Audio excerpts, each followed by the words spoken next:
सोनिया गांधी के दामाद और प्रियंका गांधी वाड्रा के पति रॉबर्ट वाड्रा से ईडी ने फिर पूछताछ की। हालांकि बीते साल यानी 6 साल पहले भी रॉबर्ट वाड्रा से इसी तरह कई घंटों की पूछताछ हुई थी।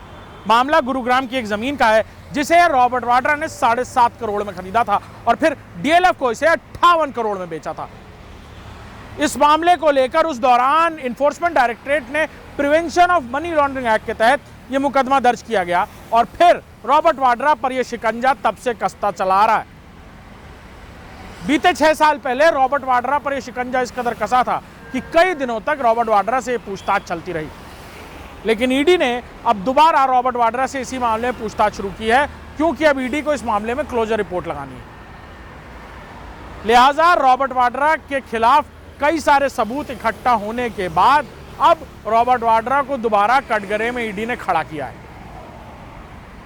रॉबर्ट वाड्रा से कई घंटों तक चली पूछताछ के बाद उन्हें दोबारा फिर बुलाया गया है और अगले दिन यानी कल भी उनसे पूछताछ जारी रहेगी। माना यह भी जा रहा है कि रॉबर्ट वाड्रा से इस पूछताछ के पीछे सीधे तौर पर उस 58 करोड़ रुपए के लेन देन और उससे जुड़े दस्तावेज का मिलना है। 7.5 करोड़ में ली गई संपत्ति जब रॉबर्ट वाड्रा ने 58 करोड़ में बेची, तो कैसे इसमें टैक्स चोरी और मनी लॉन्ड्रिंग को लेकर जो दस्तावेज उस दौरान ईडी को मिले थे उसे रॉबर्ट वाड्रा को साबित करना होगा। इससे पहले भी रॉबर्ट वाड्रा इससे जुड़ी हुई कई सारी जानकारी ईडी को पूछताछ के दौरान दे चुके हैं, लेकिन अब दोबारा यह मामला फिर से चर्चा का विषय बन गया है।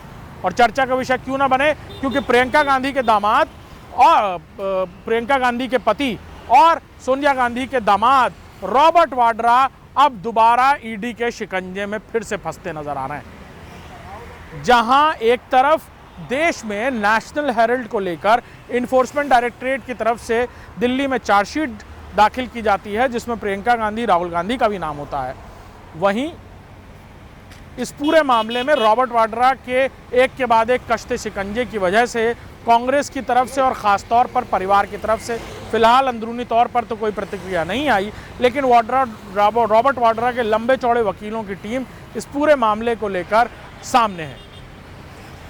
रॉबर्ट वाड्रा को इन्फोर्समेंट डायरेक्टरेट के सवालों के जवाब अकेले ही देने होंगे। जो दस्तावेज इन्फोर्समेंट डायरेक्टरेट की टीम ने इन सालों में इकट्ठा किए उनके जवाब भी रॉबर्ट वाड्रा को अकेले ही देने होंगे।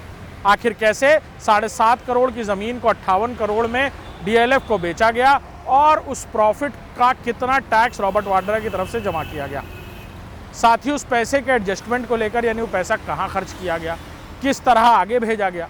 58 करोड़ कैसे हो सकता है 7.5 करोड़ का कोई प्लॉट या कोई ज़मीन या कोई भी खेत या कितने भी बीघा खेत। इन सारे सवालों के जवाब अब रॉबर्ट वाड्रा को देने होंगे। वहीं ईडी का शिकंजा धीरे धीरे पूरे गांधी परिवार को अपने शिकंजे में घसीटता नजर आ रहा है। एक तरफ एजेआई और यंग इंडिया यानी नेशनल हेराल्ड की अलग अलग संपत्तियां और उस पर चस्पा किए गए ईडी के नोटिस, और दूसरी तरफ रॉबर्ट वाड्रा के prevention of money laundering act का केस यानी गुड़गांव में खरीदी गई जमीन का मामला फिलहाल चर्चा में, और देखना होगा रॉबर्ट वाड्रा इन्फोर्समेंट डायरेक्टरेट के सवालों के क्या जवाब देते हैं आने वाले दिनों में। नमस्कार।